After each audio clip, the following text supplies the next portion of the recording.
नमस्कार दोस्तों, स्वागत है आपका टारगेट फॉर एमपी के यूट्यूब चैनल पर, जहां पे हम एमपीपीएससी के प्रीलिम्स के लिए यूनिट 7 के क्वेश्चन आंसर फॉर्म में यूनिट 7 को कवर कर रहे थे। यह इस सीरीज का 5वां लेक्चर है। चलिए शुरू करते हैं। पहला क्वेश्चन है, जिम कॉर्बेट राष्ट्रीय उद्यान का नाम बदलकर क्या रखा गया है? तो इसके ऑप्शन है Ramgarh national park, Ramganga national park, Nandanvan national park या इनमें से कोई नहीं। तो दोस्तों, जिम कॉर्बेट राष्ट्रीय उद्यान का नाम बदलकर रामगंगा नेशनल पार्क रखा गया है। 1936 में स्थापित यह 1936 में यह हेली नेशनल पार्क के नाम से स्थापित किया गया था। इसके बाद में 1956 में इसका नाम जिम कॉर्बेट राष्ट्रीय उद्यान रख दिया गया था और अभी इसका रामगंगा नेशनल पार्क रखा गया है। रामगंगा नेशनल पार्क इसलिए रखा गया है क्योंकि इसके बीचों बीच से रामगंगा नदी निकलती है, प्रवाहित होती है और इसी के आसपास यदि हम करंट में देखें तो जो मैन वर्सेस वाइल्ड प्रोग्राम था, जो मोदी जी जिसमें गए थे, अगस्त 2019 में हुआ था, रामगंगा नदी के आसपास ही हुआ था। ठीक है दोस्तों। प्रोजेक्ट टाइगर का जनक किसे कहा गया है? तो project tiger, tiger man of India Kailash Sankhala ji को प्रोजेक्ट टाइगर का जनक कहा गया है। यह राजस्थान में जन्मे, राजस्थान से इनका संबंध है, राजस्थान में इनका जन्म हुआ है और 1992 में इनको पद्मश्री से भी सम्मानित किया गया है। यह प्रोजेक्ट टाइगर के पहले निदेशक भी रह चुके हैं, कैलाश सांखला जी। यदि हम सुंदरलाल बहुगुणा की बात करें तो यह चिपको आंदोलन के नेतृत्व करता थे। राजेंद्र सिंह को वाटरमैन ऑफ इंडिया के नाम से जाना जाता है। और पांडुरंग हेगड़े की बात करें तो ये एपिको आंदोलन के नेतृत्व करता पांडुरंग हेगड़े थे। अगला क्वेश्चन देखते हैं। वर्तमान में टाइगर रिजर्व की संख्या कितनी है? तो दोस्तों, वर्तमान में टाइगर रिजर्व की संख्या 53 हो गई है। 53वां जो राष्ट्रीय टाइगर रिजर्व है वह है गुरु घासीदास राष्ट्रीय उद्यान और तमोर पिंगला वन्यजीव अभ्यारण्य के संयुक्त क्षेत्र को घोषित किया गया है, जो कि छत्तीसगढ़ में स्थित है। यदि हम 52वें राष्ट्रीय टाइगर रिजर्व की बात करें तो 52वां टाइगर रिजर्व रामगढ़ वन्यजीव अभ्यारण्य को बनाया गया था। तो अभी वर्तमान में 53 टाइगर रिजर्व हैं भारत में। अगला क्वेश्चन देखते हैं। बाघ दिवस कब मनाया जाता है? तो बाघ दिवस मनाया जाता है 29 जुलाई को। यदि हम 29 अगस्त की बात करें तो 29 अगस्त को आप सभी को ध्यान पता ही होगा कि मेजर ध्यानचंद्र जी का जन्म दिवस है, जिस दिन खेल दिवस मनाया जाता है।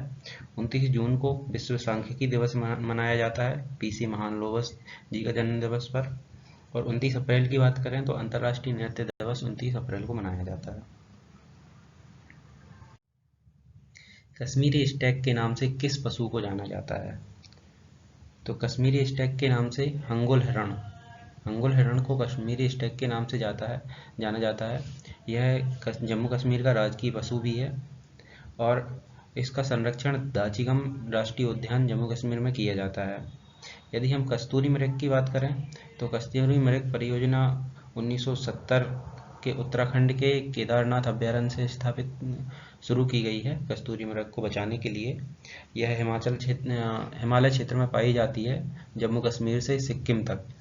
थामिन हिरण की बात करें तो यह डांसिंग डियर के नाम से जानी जाने वाली थामिन हिरण का संरक्षण केवल लामजाओ राष्ट्रीय उद्यान मणिपुर में किया जाता है। ठीक है, तो इसका आंसर है हंगुल हिरण, कश्मीरी स्टैग। प्रोजेक्ट एलिफेंट की शुरुआत कब से हुई? तो एलिफेंट्स को बचाने, उनके आवासों को संरक्षित करने के लिए पर्यावरण एवं वन मंत्रालय द्वारा 1991 में प्रोजेक्ट एलिफेंट की शुरुआत की गई थी। 1991 में प्रोजेक्ट एलिफेंट की शुरुआत हुई है। यदि 1975 की बात करें तो 1975 में कछुआ परियोजना और घड़ियाल परियोजना की शुरुआत 1975 को हुई थी। भीतरकनिका राष्ट्रीय उद्यान से इसकी शुरुआत हुई थी। 1987 की बात करें तो इसमें गेंडा परियोजना की शुरुआत हुई थी और 1970 में हंगुल परियोजना की शुरुआत हुई थी। हंगुल परियोजना में हंगुल जो हिरण है, जो यूरोपीय प्रजाति का एक हिरण होता है, जम्मू कश्मीर में पाया जाता है, इसके संरक्षण के लिए हंगुल परियोजना की शुरुआत की गई थी। तो दोस्तों, प्रोजेक्ट जरूरी नहीं कि प्रोजेक्ट एलिफेंट से ही क्वेश्चन पूछा जाए, हंगुल परियोजना से भी पूछा जा सकता है, कछुआ परियोजना से भी पूछा जा सकता है, इसलिए मैं इसको डिस्क्राइब करके बता रहा हूँ आपको। अमृता देवी का संबंध किस आंदोलन से है? तो राजस्थान में जन्मी अमृता देवी का संबंध बिश्नोई आंदोलन से है। राजस्थान में जब महाराजा अजय सिंह के लिए लकड़ी काटी जा रही थी तो इनके गांव से पेड़ों को काटने के लिए आदेश दिया गया था। तो अमृता देवी ने इस आंदोलन का नेतृत्व किया था और पेड़ों को काटने से मना किया था। यदि चिपको आंदोलन की बात करें तो चिपको आंदोलन चमोली जिला उत्तराखंड से शुरुआत हुई थी। चिपको आंदोलन की 1973 में यह सुंदरलाल बहुगुणा और चंडी प्रसाद भट्ट के द्वारा नेतृत्व किया गया था। एपिको आंदोलन की बात करें तो यह साउथ इंडिया का बहुत ही फेमस आंदोलन है। यह भी पेड़ों को बचाने के लिए किया गया था। पांडुरंग हेगड़े ने इसका नेतृत्व किया था। ये कर्नाटक में ये शुरुआत हुई थी इसकी, एपिको आंदोलन की। जंगल बचाओ आंदोलन की बात करें तो जंगल बचाओ आंदोलन 1980 से शुरुआत हुई थी इसकी। बिहार सरकार द्वारा सागौन को काटा जा रहा था। इसके लिए वृक्ष काटने के खिलाफ स्थानीय लोगों ने इसका विरोध किया था, जो कि जंगल बचाओ आंदोलन के नाम से प्रसिद्ध है। अगला क्वेश्चन देखते हैं। नर्मदा बचाओ आंदोलन का संबंध मध्य प्रदेश के किस जिले से है? तो दोस्तों इसका सही आंसर है खंडवा जिले से। खंडवा जिले में नर्मदा नदी पर एक बांध बनाया जा रहा था, जिसके विरोध में मेघा पाटकर, बाबा आमटे, अनुदीप रॉय, अनिल पटेल आदि लोगों ने नर्मदा बचाओ आंदोलन की शुरुआत की थी। दोस्तों बांध बनाने के दौरान बहुत सारी जमीन, घर, जंगल आदि डूब क्षेत्र में आ जाते हैं, जिसमें लोगों को विस्थापित होना पड़ता है और पर्यावरण को भी हानि पहुंचती है। पर्यावरण को बचाने और विस्थापित लोगों को अधिकार दिलाने के लिए इन लोगों ने यह आंदोलन चलाया था, जिसके मुख्य प्रणेता मेघा पाटकर जी थी और बाबा आमटे थे। नेक्स्ट क्वेश्चन देखते हैं। इंदिरा गांधी पर्यावरण पुरस्कार किस क्षेत्र में दिया जाता है? तो दोस्तों पर्यावरण संरक्षण में प्रमुख कार्य करने वालों को इंदिरा गांधी पर्यावरण पुरस्कार दिया जाता है और 1987 से यह शुरू हुआ था और यह पर्यावरण एवं वन मंत्रालय द्वारा दिया जाता है पर्यावरण संरक्षण में प्रमुख कार्य करने वालों को। यदि वन्यजीव संरक्षण के लिए अमृता देवी बिश्नोई वन्यजीव पुरस्कार दिया जाता है और यदि पर्यावरण संबंधित लेख लिखने के लिए इस संबंध में मेदिनी पुरस्कार दिया जाता है और वनीकरण एवं बंजर भूमि के विकास हेतु इंदिरा प्रियदर्शिनी वृक्ष मित्र पुरस्कार दिया जाता है। तो अगला क्वेश्चन देखते हैं। विटली अवार्ड विजेता नुक्लू फॉर्म का संबंध किस राज्य से है? तो नुक्लू फॉर्म का संबंध नागालैंड राज्य से है। विटली अवार्ड 2021 का जो विटली अवार्ड है वो 6 लोगों को पुरस्कृत किया गया था, जिसमें भारत के एक नुक्लू फॉर्म भी सम्मानित किए गए थे।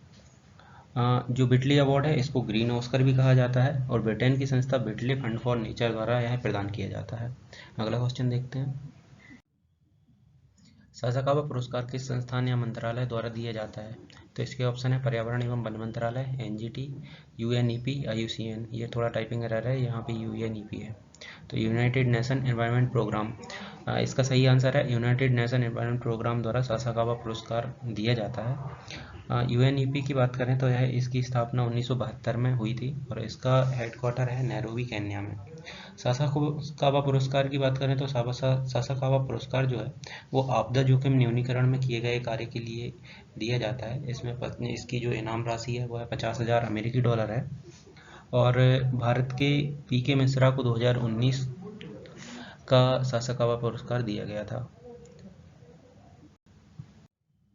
नीरी का मुख्यालय कहाँ स्थित है?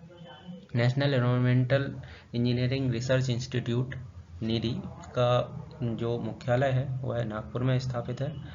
1958 में यह स्थापित की गई थी और इसका जो उद्देश्य है वह पर्यावरण और इंजीनियरिंग के क्षेत्र में नवाचार और अनुसंधान करना है। यदि हम कुछ और पर्यावरण से संबंधित संस्थानों की बात करें, जैसे कि WII wild life of institute of India, इसकी स्थापना 1982 में की गई थी और यह वन्यजीव अनुसंधान एवं पर्यावरण के संबंध में सलाह देती है। WII wild life of institute of India.